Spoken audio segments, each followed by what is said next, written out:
नमस्कार। आज हम सब मिलकर गणित की दुनिया में एक बहुत ही रोमांचक सफर पर निकलने वाले हैं। ये सफर प्रेरित है गणितज्ञ यूजीनिया चेंग के काम से। तो तैयार हो जाइए, क्योंकि हम कुछ ऐसे रूल्स और सवालों को देखेंगे जो सच में दिमाग घुमा देते हैं।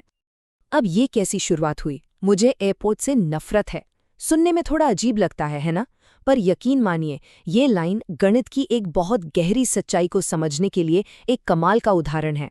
देखिए, यूजीनिया चैंग के लिए एयरपोर्ट्स का मतलब है स्ट्रेस, भीड़, थकान, जो किसी भी सफर का सारा मजा ही खत्म कर देता है। और बस यही तो असली बात है। उनका मानना है कि गणित भी एक रोमांचक खोज की तरह होना चाहिए, ना कि सिर्फ फैक्ट्स और फॉर्मूलों का एक बोझ। मतलब इसे किसी स्ट्रेस भरे एयरपोर्ट जैसा नहीं, बल्कि एक जादुई सफर जैसा महसूस होना चाहिए। तो फिर चलिए इस सफर को शुरू करते हैं।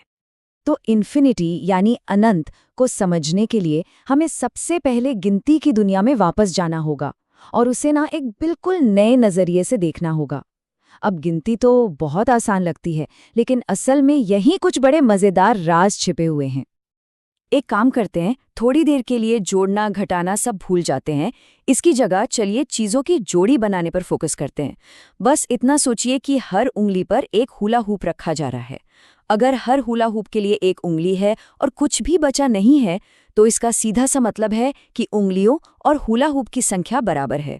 बस इसे ही कहते हैं 1-to-1 कॉरेस्पॉन्डेंस या एक से एक का मिलान, और यही गिनती की असली बुनियाद है। गणितज्ञ इसी बैग को सेट बुलाते हैं। तो गिनती का मतलब बस इतना हुआ, हमारे पास चीज़ों का एक सेट है और हम उसके हर आइटम को एक पहले से गिने हुए सेट के आइटम के साथ मैच कर रहे हैं। तो गिनती का असली तरीका क्या हुआ? अपनी चीज़ों का सेट लीजिए, एक पहले से गिना हुआ सेट उठाइए और हर चीज़ की एक जोड़ी बनाइए। अगर कुछ भी बाकी नहीं रहता, तो दूसरे सेट का जो आखिरी नंबर है वही आपकी गिनती है। ये सुनने में शायद सिंपल लगे, लेकिन यही वो चाबी है जो हमें इन्फिनिटी के रहस्यों तक ले जाएगी। ठीक है, अब हम एक ऐसी जगह जा रहे हैं जहां गणित के नियम पूरी तरह बदल जाते हैं। ये एक बहुत ही फेमस थॉट एक्सपेरिमेंट है जो इन्फिनिटी के सबसे हैरान करने वाले राज खोलता है। तो हिल्बर्ट के होटल में स्वागत है। सोच के देखिए, एक ऐसा होटल जिसमें अनंत कमरे हैं, और सबसे मजेदार बात यह है कि ये पूरी तरह से भरा हुआ है। मतलब हर एक कमरे में एक गेस्ट है, एक भी कमरा खाली नहीं। अब सोचिए कि एक और बस आती है जिसमें अनंत नए मेहमान हैं। याद रहे, होटल पहले से ही फुल है। तो सवाल ये है, क्या इन सभी नए मेहमानों के लिए जगह बनाई जा सकती है? और जवाब है हाँ, बिल्कुल। और हैरानी होगी कि ये कितना आसान है। यहाँ हमारा नॉर्मल लॉजिक काम नहीं करता, क्योंकि हम अब इन्फिनिटी की दुनिया में हैं। और इसका जो सॉल्यूशन है वो बहुत ही कमाल का है। देखिए, हर पुराने गेस्ट से कहा जाता है कि वो अपने कमरे के नंबर को डबल करके उस नए कमरे में चले जाएं। मतलब जो कमरा नंबर 1 में है वो 2 में जाएगा, 2 वाला 4 में, और ऐसे चलता रहेगा। इससे क्या हुआ? इससे सारे पुराने गेस्ट्स चले गए इवन नंबर वाले कमरों में, और अचानक सारे के सारे ऑड नंबर वाले कमरे खाली हो गए, जो कि खुद अनंत हैं। तो बस अब नए मेहमान उन खाली कमरों में आराम से जा सकते हैं। Problem solve. तो चलिए अब और भी गहरे पानी में उतरते हैं। ये हमारे सफर का सबसे ज्यादा दिमाग घुमा देने वाला पड़ाव है। क्या कुछ इन्फिनिटीज दूसरों से बड़ी हो सकती हैं? ये सवाल ही कितना अजीब लगता है ना। अगर इन्फिनिटी का मतलब ही है वो जो कभी खत्म ना हो, तो भला एक इन्फिनिटी दूसरी से बड़ी कैसे हो सकती है? ये तो कुछ ऐसा पूछने जैसा है कि हमेशा से ज्यादा लंबा क्या होता है। यहाँ हमें 2 तरह की इन्फिनिटी को समझना होगा। पहली है काउंटेबल, यानी गिनने लायक इन्फिनिटी, जैसे हमारी गिनती की संख्याएं 1, 2, 3। हम इन्हें एक लिस्ट में रख सकते हैं, ठीक हिल्बर्ट होटल के मेहमानों की तरह। और दूसरी है अनकाउंटेबल इन्फिनिटी, जैसे कि सारी की सारी दशमलव वाली संख्याएं। सवाल यह है कि क्या हम इन सभी दशमलवों की भी एक लिस्ट बना सकते हैं? चलिए मान लेते हैं कि हम ऐसा करने की कोशिश करते हैं। हम एक अनंत लिस्ट बनाते हैं जिसमें हर दशमलव संख्या को एक गिनती के नंबर के साथ जोड़ा गया है, ठीक वैसे ही जैसे हिल्बर्ट होटल में किया था।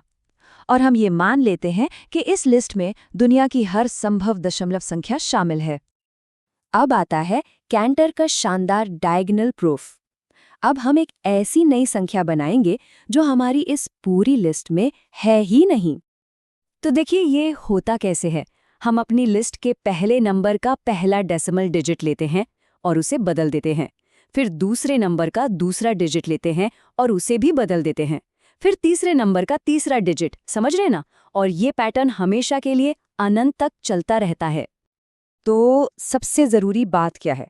हमारी बनाई गई ये नई संख्या लिस्ट में मौजूद किसी भी संख्या से मैच नहीं कर सकती, क्योंकि ये हर संख्या से कम एक डिजिट में तो अलग है ही। इसका मतलब क्या हुआ?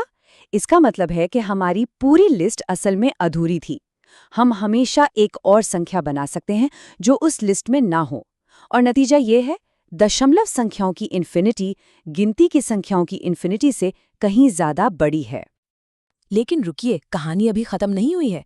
इन्फिनिटी सिर्फ साइज के बारे में नहीं है, इसके और भी डायमेंशंस यानी आयाम है।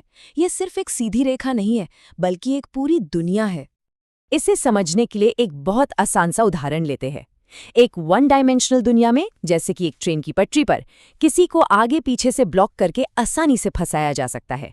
लेकिन टू डायमेंशनल दुनिया में एक कार से किसी भी रुकावट के चारों ओर से घुमा जा सकता है, और थ्री डायमेंशनल दुनिया में एक प्लेन से किसी घेरे के ऊपर से उड़कर निकला जा सकता है।